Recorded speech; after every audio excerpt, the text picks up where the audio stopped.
Hello everyone, welcome to Analog IAS.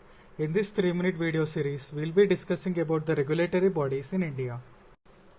The first one is the IRDAI, that is the Insurance Regulatory and Development Authority.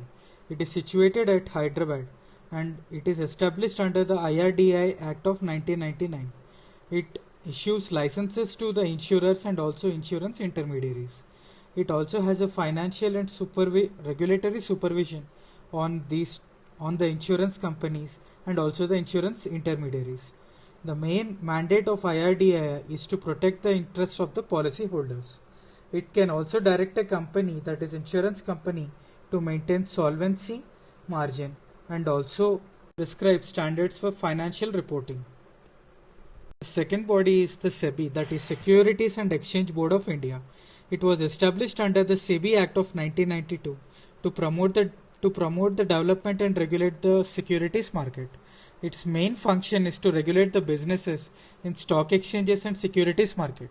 Here stock exchanges include both public and private, that is National Stock Exchange NSE, which is a public entity, and also the Bombay Stock Exchange, which is a private entity.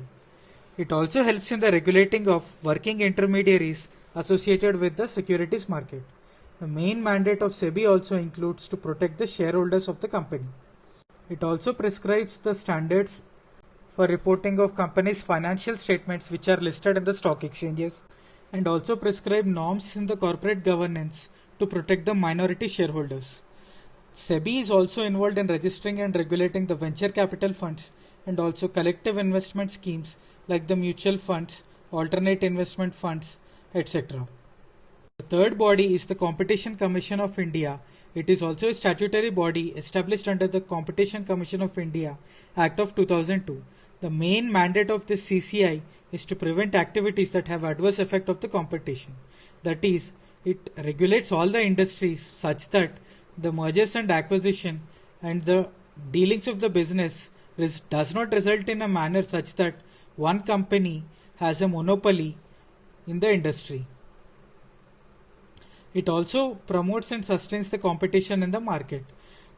It also has the main mandate to protect the interest of the consumers and also ensure the freedom of trade. Now let us solve this question. Consider the following statements regarding regulatory bodies. IRDAI regulates only private insurance companies and Life Insurance Corporation is out of its jurisdiction. SEBI, that is Securities Exchange Board of India, regulates both private and public stock exchanges. The correct answer is B, 2 only, as IRDAI regulates both private and public insurance companies. Therefore, LIC is also under its jurisdiction. Thank you.